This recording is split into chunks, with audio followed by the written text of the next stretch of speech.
Good morning my dear students.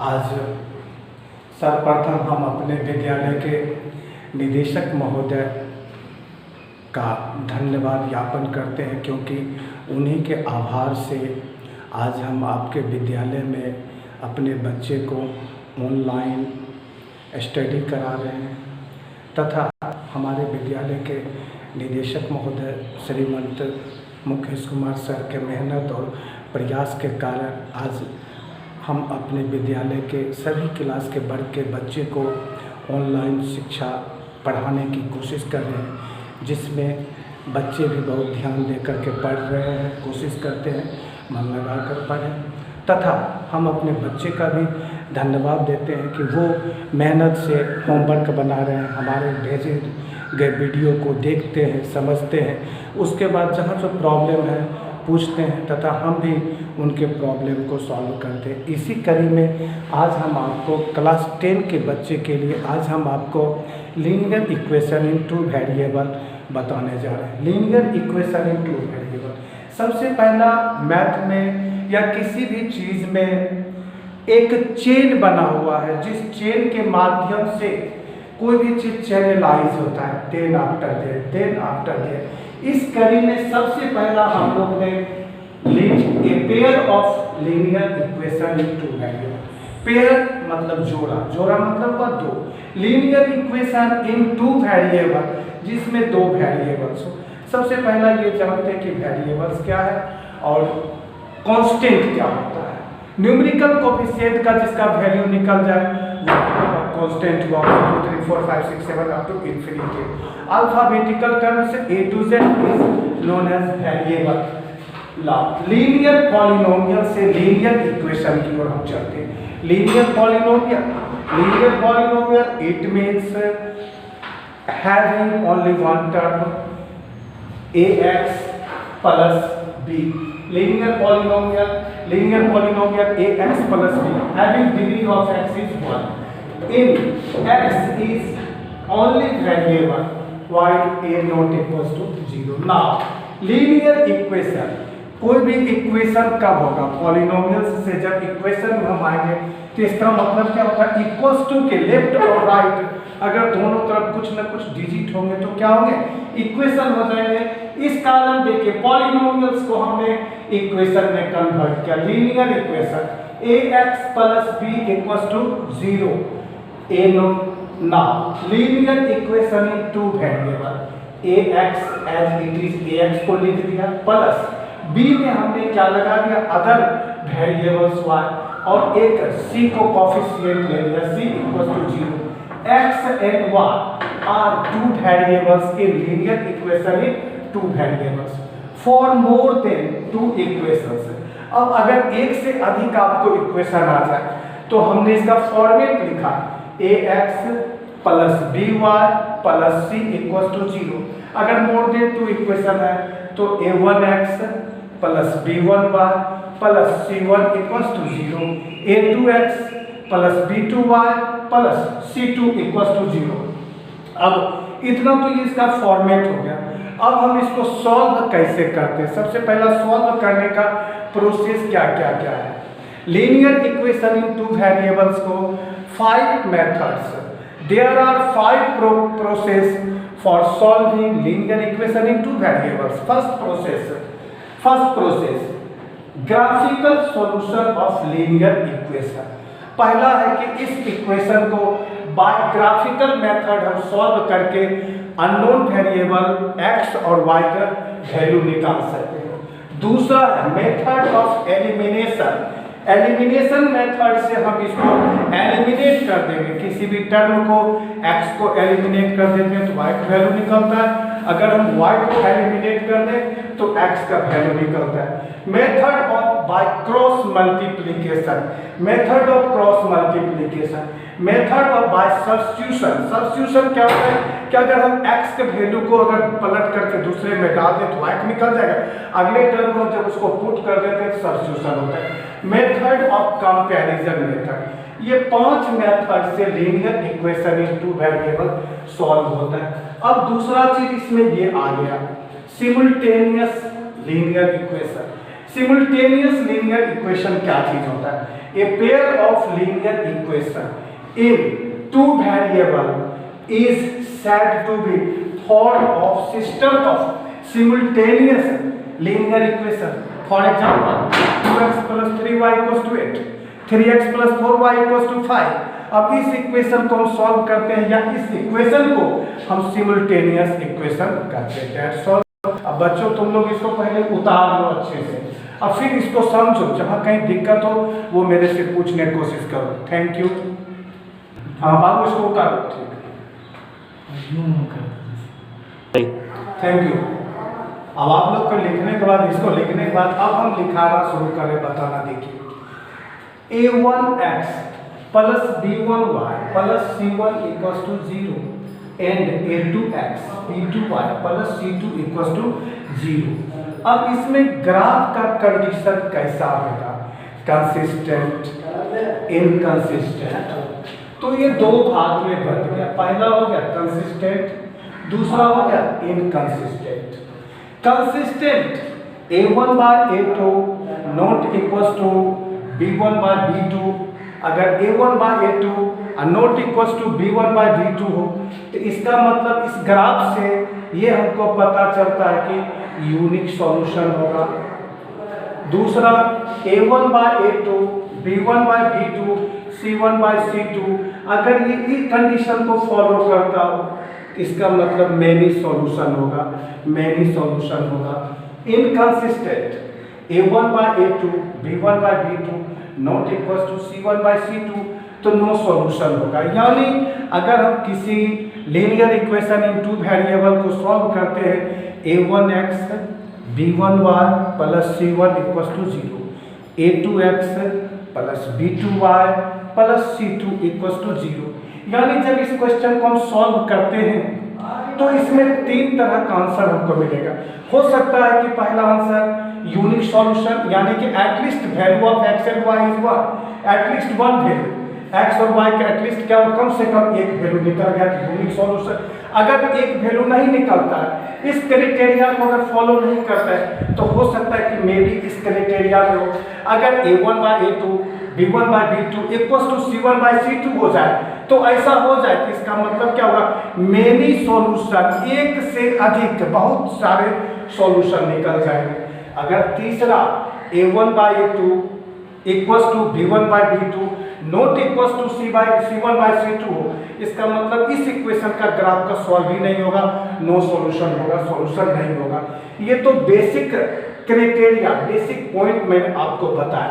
अब इसको graph पर रिप्रेजेंट करते हैं कि conditions a1 by a2 equals to b1 by b2 एक ग्राफ हो गया। इसको अगर हम मान लें a1x b1y and c1 equals to 0, ये हो गया a2x plus b2y plus c2 equals to 0।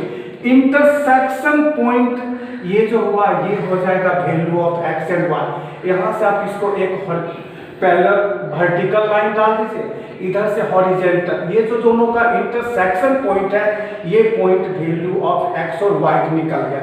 अब इसका कंडीशन क्या होगा? पहला यूनिक सॉल्यूशन होगा, दूसरा ग्राफ क्या होगा, इंटरसेक्ट करेगा, इंटरसेक्टिंग, तीसरा इंडिपेंडेंट और डिपेंडेंट। इंडिपेंडेंट यानी कि मुक्त रूप से दोनों लाइन अलग अलग होंगे, एक दूसरे को काटेंगे, तो ये क्या हो गया, इंडिपेंडेंट कंसिस्टेंट, इंडिपेंडेंट कंसिस्टेंस हो गया। दूसरा condition case 2 a1 by a2 equals to b1 by b2 equals to c1 by c2।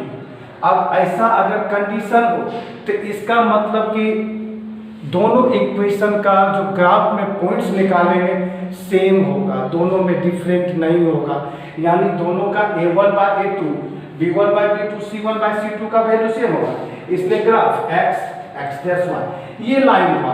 अगर हम इधर से चले a1x b1y प्लस c1 0, अगर आप इधर से चलते हैं a2x b2y plus c2 equals to 0, यानी कि हमने देखा एक ग्राफ दूसरे के ऊपर है, यानी कि इसको कहते ओवरलैपिंग करना। क्या कहते हैं? ओवरलैपिंग। अगर ओवरलैप कर गया तो देखिए ओवरलैप कर गया, एक दूसरे के ऊपर है ओवरलैप, तो यानी कि क्या होगा इसमें, मेनी सॉल्यूशन। पहला नंबर मेनी सॉल्यूशन कैसे हो गया, अगर आप यहां से लेते हैं वर्टिकल हॉरिजॉन्टल इधर देखिए एक, फिर यहाँ इधर, यानी कि जितना आप देते जाएंगे सब मिलते जाएगा। सो मेनी सॉल्यूशंस और in another words we can say that infinitely solution, यानी कि नंबर ऑफ इन्फिनाइट, संभव नहीं है कि इसका कितना सॉल्यूशन है निकाल नहीं सकते, बहुत सारा सॉल्यूशन होगा। ग्राफ का कंडीशन कैसा होगा, ग्राफ ओवरलैप कर जाएगा। तीसरा डिपेंडेंट कंसिस्टेंट होगा, और ये कैसा कंसिस्टेंट होगा, डिपेंडेंट, देखिए एक दूसरे पर डिपेंड करता है, ये लाइन इधर है तो ये लाइन इधर है, ओवरलैप कर गया, डिपेंडेंट कंसिस्टेंस हो गया। अब आप लोग जरा सा इसको फिर से उतार लीजिए। फिर अगला कंडीशन केस 3 बताते, एनी डाउट कि नहीं, कोई समझने में दिक्कत, ठीक है ओके।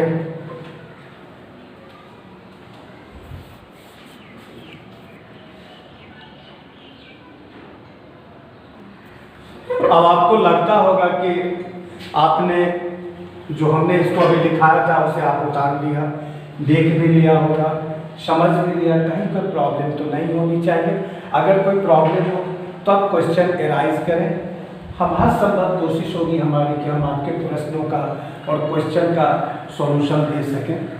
अब इस क्वेश्चन को समझाने के बाद जो मैंने इस फॉर्मूला को समझाया दिखाया, अगर आप सभी बच्चे को किन्हीं को कोई प्रॉब्लम हो तो वीडियो के नीचे आप अपना कमेंट्स में क्वेश्चन डालिए कि ये क्वेश्चन नहीं समझ में आया, और हमारी कोशिश होगी कि क्वेश्चन को सॉल्व करें।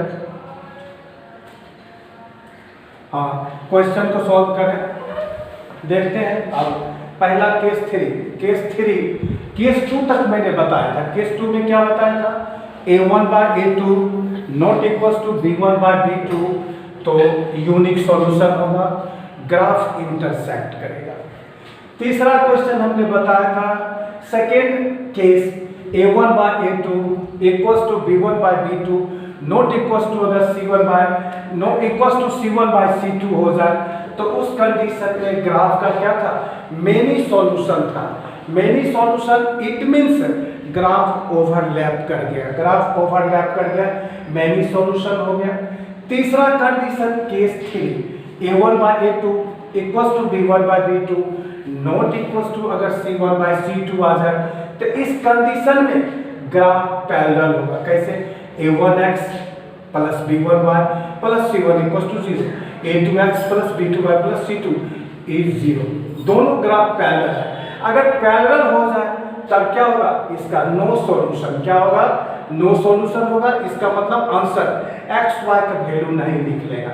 ग्राफ का कंडीशन कैसा होगा, ग्राफ होगा पैरेलल, ग्राफ का कंडीशन कैसा होगा, ग्राफ पैरेलल लाइंस होगा। तीसरा मेन चीज जो है, ग्राफ होगा इनकंसिस्टेंट, ग्राफ कैसा होगा, इनकंसिस्टेंट। अब लीनियर इक्वेशन से पहला जो भी बेसिक कंसेप्ट था मैंने सारा कंसेप्ट आपको बताया, शुरू से किया, फॉर्मूला लिखा, तीनों कंडीशन। अब मेथड फॉर सॉल्विंग पर आते हैं। पहला मेथड शुरू करते हैं solving. Solve the following linear equation with the help of by graphical method. इसके लिए मैंने एक क्वेश्चन डाला, x plus y equal to 5, 2x plus y equal to 4। अब ग्राफ बनाने के लिए हमने टेबल बनाया, x और y दे दिया, x और y, x प्लस वाई 5। जब हम x को 0 किया ये खत्म, y इक्वल टू 5। जब हम y को 0 कर देते, y 0 डाला तो x का वैल्यू निकल गया 5। अब second equation 2x plus Y 0 4, तो अगर हम x को 0 करते तो y इक्वल टू 4 निकला, y को 0 किए तो x इक्वल टू 2 निकला। अब हम इस पर ग्राफ ड्रॉ करते हैं। सबसे पहला नंबर कोऑर्डिनेट में क्या होता है, x 0 तो y 5। अगर पिछले क्लास में हम लोग पढ़े थे कि अगर x एक्सिस पे 0 और y का वैल्यू हो तो इसका मतलब it must be on y axis. y axis अगर 0 और x का वैल्यू दिया हो तो ये क्या, it must be on x axis.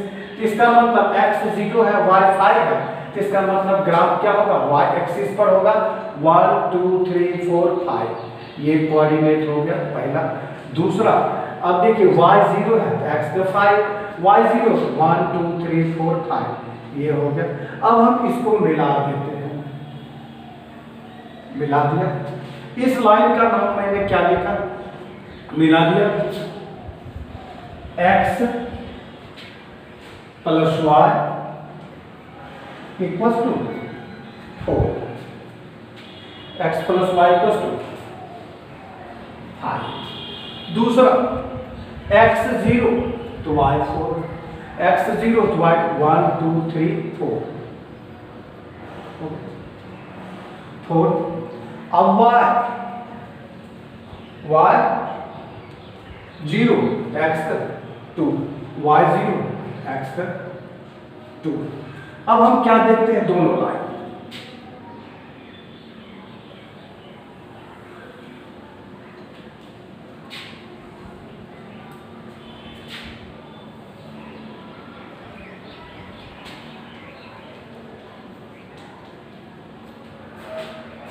ये दोनों लाइन यहां पर कट गई। अब वैल्यू, अब इसका वर्टिकल लाइन से यहां आया, ये हॉरिजॉन्टल लाइन यहां आया, तो ये जो है intersection point, value of x and y is intersection of both lines. तो x का 1 2, x is -2, y is 1 2 3 4 5 6 7, y is 7।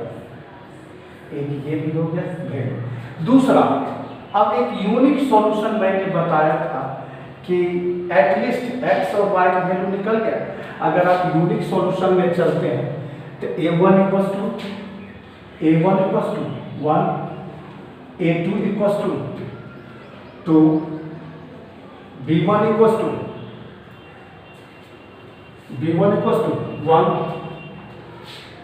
b2 equals to 1, a1 by a2 not equals to b1 by b2। क्या a1 by a2 1 by 2 not equals to 1 by 1। आइए इस condition को follow कीजिए। अभी first case में मैंने बताया था a1 बाय a2, b1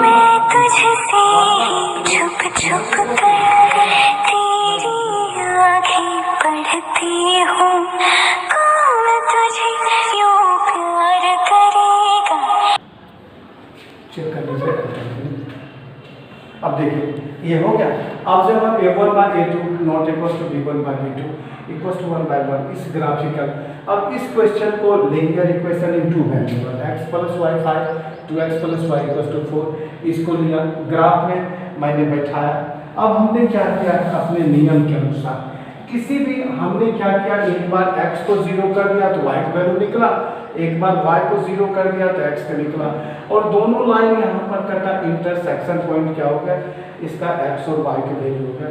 अब आप इसी तरह से किसी भी क्वेश्चन के ग्राफिकल मेथड से अगर सॉल्व करने हो तो इसी तरह से आप एक बार x को 0 कर देंगे तो y का वैल्यू निकल जाएगा, एक बार आप y को 0 कर देंगे तो x का वैल्यू निकल जाएगा। इस तरह से ये ग्राफिकल मेथड का हम क्वेश्चन को सॉल्व कर सकते हैं। अब इसी से एक रिलेटेड है कि ग्राफिकल मेथड से सॉल्व करना है, लेकिन अगर x एक्सिस पर जब ये कटता है तो देखिए ट्रायंगल बनता है। जैसे ये कटा तो देखिए यहाँ से यहाँ तक एक ट्रायंगल का फॉर्म करता है, इसका एरिया निकल सकता है।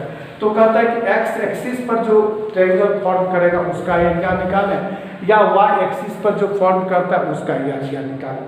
क्वेश्चन फर्स्ट मैंने ग्राफिकल मेथड से समझा।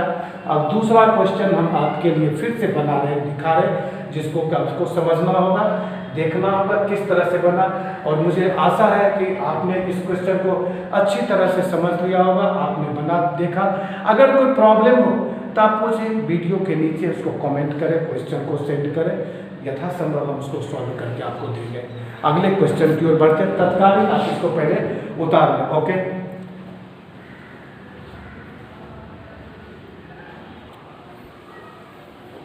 अब आप लोग ने इसे उतार लिया होगा, समझा। अब इसके बाद ग्राफिकल मेथड से मैंने x और y का वैल्यू निकालना सिखाया। अब आपको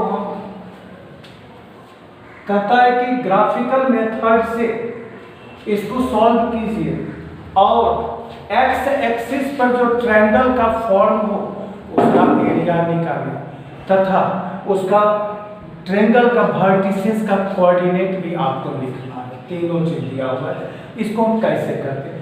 सबसे पहला मैंने प्रोसेस में बताया कि आपने एक बार x को 0 कर लेना है। तो जब हम x को 0 करते हैं तो y का वैल्यू निकल गया। उसके बाद जब हम y को 0 कर देते हैं तो x का वैल्यू निकल गया। यानी कि ग्राफ में x और y का वैल्यू मिल गया तो हम एक स्ट्रेट लाइन खींच लेते हैं। फिर से अब इस क्वेश्चन में equation first from equation first मैंने x को 0 कर दिया था, ये खत्म। 2y = 11, y = 11/2 5.5। अब हमने y को 0 कर दिया था, देखिए 2 into 0 3x, x = 11/3 3.7 यानी 3 3 जा 9।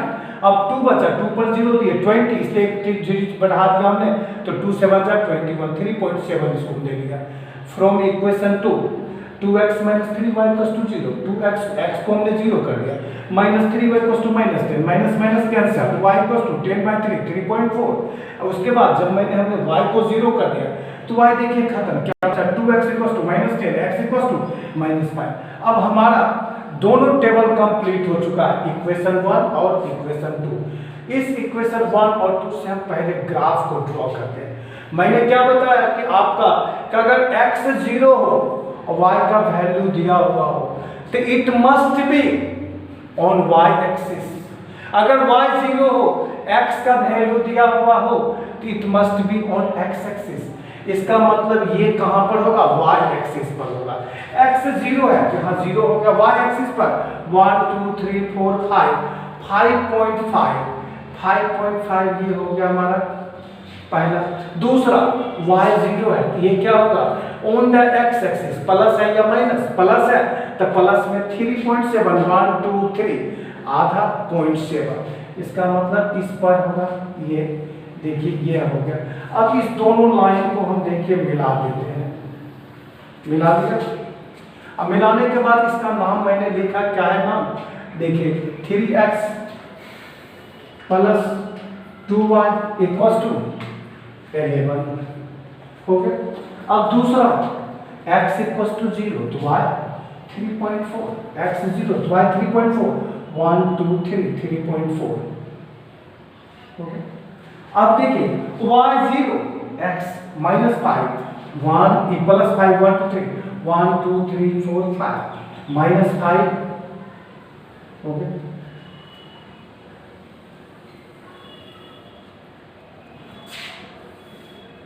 निकल गया। इस लाइन का नाम है 2x - 3y - 10 निकल चुका। अब कहता है कि ग्राफियल मेथड से अगर हम इसका सॉल्यूशन निकालें x का वैल्यू, तो एक हॉरिजॉन्टल लाइन इधर मिलाया, एक इधर मिलाया, यानी x का वैल्यू क्या होगा? x = 1 and y = 1 2 3 4। ये क्या हो गया? Value of x and y निकल गया। अब दूसरा क्वेश्चन है कि इसका वर्टिसेस भी निकालना है। वर्टिसेस a, इसको हम b मान लिया। अब c, कोऑर्डिनेट ऑफ a का कोऑर्डिनेट क्या होगा? a का कोऑर्डिनेट 1 2 3 4 5, तो x का क्या होगा? 0 और -5। b का देखिए, b का कोऑर्डिनेट, b का 1 2 3 4 1 2 3 4 1 2 3.7 1 2 3.7 3.7 x 3.7 और y 0। और ये कोऑर्डिनेट क्या होगा? c = x 1 y 4। ये भी कोऑर्डिनेट निकल गया।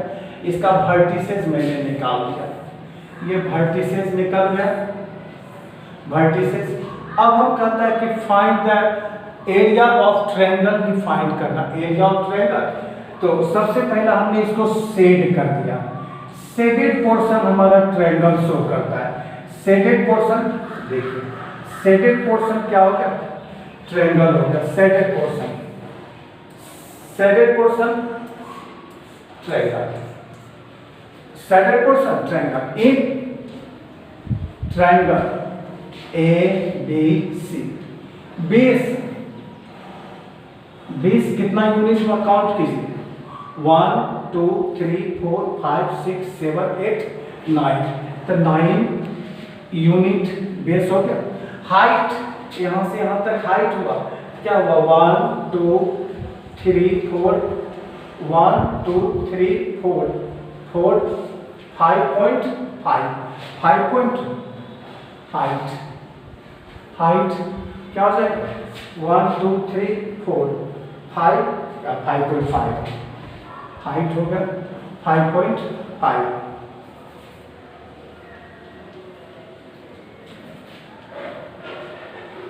हाइट हो गया 5.5। इसलिए area equals to 1/2 base b into 1/2 into 9 into 5.5। अब इसको आप सॉल्व कर देते हैं, एरिया निकल गया। ये तो x एक्सिस पर निकला। अगर हम y एक्सिस पर इसको निकालते तो इस पर जो एक ट्रायंगल बनेगा उससे निकल जाएगा। आप इस तरह से किसी भी क्वेश्चन को आप सॉल्व कर सकते हैं, देख सकते हैं, बना सकते हैं कि फाइंडिंग द एरिया। ठीक है, दैट्स ऑल। प्लीज सॉल्व कीजिए, देख लीजिए, इसको उतारिए, आगे फिर बता रहे हैं। ठीक, थैंक यू।